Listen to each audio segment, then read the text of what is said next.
You think you know Henry VIII, the king with 6 wives who founded the Church of England? Think again. The real Henry was far worse. So obese he needed machines to move, so rotten his leg wounds made servants gag, and so decayed his coffin exploded after death. This is the horrific story of the king who literally rotted alive, his gluttony, paranoia, and cruelty turning his final years into a living nightmare. His body was a walking disaster. By the end of his life, Henry VIII was literally a walking corpse. His body had grown so grotesque that even his own servants were horrified. His waist measured 54 inches, larger than many men were tall, and he weighed nearly 400 pounds in an era when the average man weighed around 140. But the real horror wasn't just his size. His legs were covered in festering wounds that never healed, massive ulcers that oozed pus and decaying flesh non-stop. The stench was so unbearable that courtiers pressed perfumed cloths to their faces when approaching him. Some accounts claim the odor reached through several rooms before the king himself appeared. Servants even drew straws to decide who had to dress him, because being near those wounds, infected sores, was considered a punishment no one wanted to endure. But wait, it gets worse. Modern experts believe Henry VIII suffered a severe traumatic brain injury from a jousting accident in 1536. This wasn't just a knock on the head. He was unconscious for 2 hours, essentially dead by medieval standards. That injury likely rewired his mind, turning a once charming young ruler into the paranoid, rage-driven tyrant history remembers. What history books rarely mention is that Henry likely had Cushing's syndrome, explaining his rapid weight gain, violent mood swings, and those festering leg ulcers that never healed. His physicians were too terrified to suggest he was gravely ill. Questioning the king's health was treason. By his final years, the man who claimed divine power couldn't even control his own bowels. Attendants carried special chairs so he wouldn't soil himself between rooms. And yet, this same broken, rotting man executed people for daring to look at him the wrong way. His wives had it even worse than you think. Everyone knows Henry VIII had 6 wives and executed 2, but what those women endured went far beyond a simple beheading. It was psychological torture that would make modern serial killers seem tame. Take Anne Boleyn. Before her death, Henry didn't just order her execution. He staged an elaborate setup, forcing her own musician to confess under brutal torture to having an affair with her. And the cruelty didn't stop there. Henry made Anne watch as 5 men, including her own brother, were executed for supposedly sleeping with her. She stood there, helpless, knowing she was next, forced to witness innocent people die because of her husband's twisted paranoia. Catherine Howard suffered even more. She was barely a teenager when Henry married her, and when he learned of her past relationships, he didn't just execute her, he rewrote the law itself. He made it treason for anyone to marry the king without confessing their sexual history. Imagine being so vindictive that you changed an entire nation's laws because your young wife wasn't a virgin. But the psychological torment was even worse. Henry would smother his wives with gifts and affection one day, then threaten or humiliate them the next. Catherine of Aragon spent her final years under house arrest, banned from seeing her daughter marry, while Henry spread rumors that she'd gone insane. She died alone, likely poisoned, still writing desperate letters to a husband who never once read them. Here's something that'll blow your mind. Henry actually forced his wives to sign documents agreeing to their own divorces or annulments. Anne of Cleves was so terrified of him that she accepted a fake annulment just to stay alive. She had to pretend their marriage never happened and even thank him for sparing her life. Jane Seymour, the so-called lucky one, wasn't spared either. She died from childbirth complications after giving Henry his long-awaited son. And before her body was cold, Henry was already searching for wife number 4. Just 9 days after her funeral, he began planning his next marriage. To Henry, people, especially women, were disposable. His wives had no escape. Divorce was impossible, running meant death, and resistance didn't just cost your life, it could doom your entire family.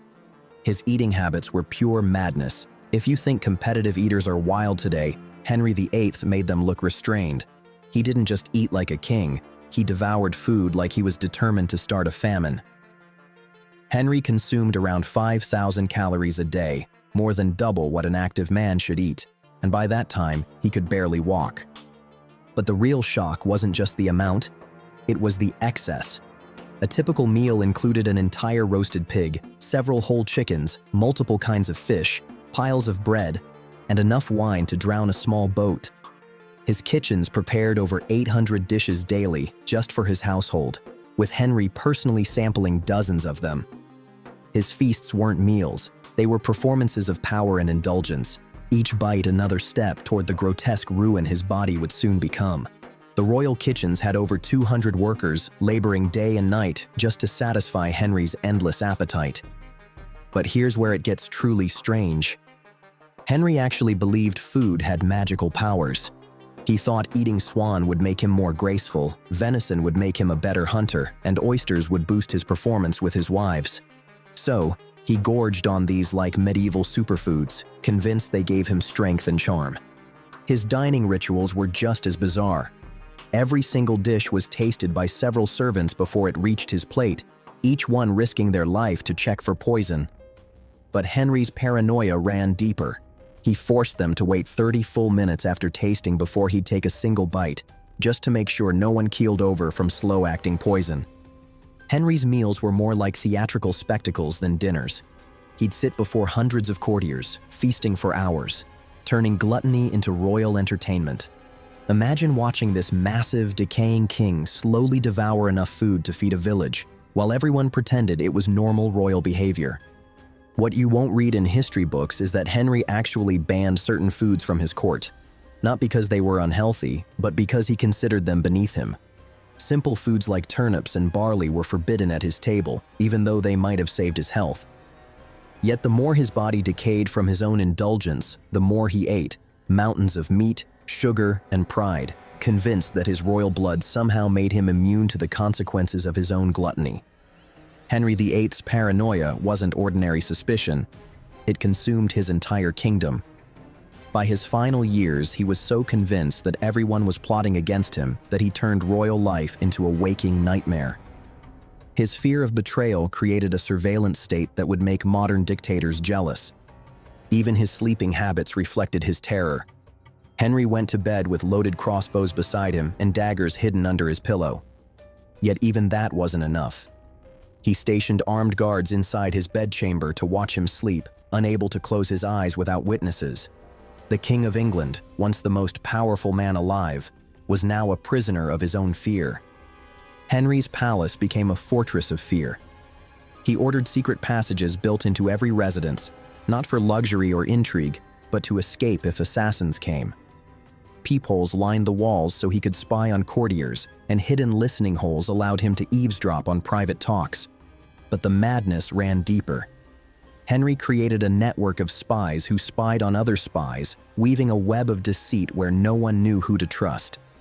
Court life became a psychological horror, where a single wrong word could mean execution. His food paranoia reached absurd levels. Multiple tasters sampled his meals, which were cooked in sealed kitchens guarded at every step. Even the salt, spices, and water were tested by separate people. Eating became a military operation. He even distrusted his own daughters, Mary and Elizabeth, placing spies on them like enemies. His delusions grew so wild that he began executing people for imagined crimes, sometimes because he dreamed of betrayal. The Tower of London overflowed with victims whose only sin was being near the king. Henry's madness infected the court. Nobles spied on nobles, servants betrayed masters, and fear ruled England under a king consumed by his own paranoia. 5. Death couldn't even stop the chaos. You'd think Henry VIII's reign of terror would end when he took his final breath. Wrong. Even in death, he managed to unleash one last grotesque spectacle. In his final weeks, Henry was so enormous he couldn't walk. Servants hauled him everywhere in a special chair with pulleys and wheels. But here's the revolting part. His leg wounds were so rotten that chunks of decaying flesh literally fell from his body as he was carried. Servants followed behind him with cloths, wiping up the decomposing remains of their king from the palace floors. His death was straight out of a nightmare. His swollen, misshapen body stretched his skin so tight it shone. The stench was unbearable, so vile that even his doctors, hardened by years of medieval medicine, had to flee the room to vomit. When Henry finally died, no one dared approach him to confirm it. His bloated corpse was sealed in lead and encased in several wooden coffins to contain the gases. They thought it would hold. It didn't. During the funeral procession to Windsor Castle, the unthinkable happened. The coffin exploded. The gases from his decaying body built such pressure that the lead lining burst, splattering rotting royal remains inside the hearse. The stench was so horrific the procession halted while servants scrubbed up the mess. Eyewitnesses swore dogs were seen licking Henry's leaked remains off the roadside. The once divinely appointed king reduced to dog food on a country road. Even the burial was a disaster. The grave had to be widened to fit the massive coffin, but the earth kept collapsing under its weight. It took several attempts just to keep the corpse buried. For years after, strange noises and foul odors seeped from his tomb. Some whispered it was his ghost. Historians believe it was just more gases escaping from his endlessly decomposing body. Many servants who handled his remains died weeks later, likely from infections. In the end, Henry VIII wasn't the glorious monarch of legend, but a decaying tyrant, his body betraying him as brutally as he betrayed everyone else. Even in death, his chaos reigned. If Henry VIII's twisted tale sent chills down your spine, don't stop here. Hit subscribe, because history's darkest secrets are just getting started, and what comes next will make this look tame.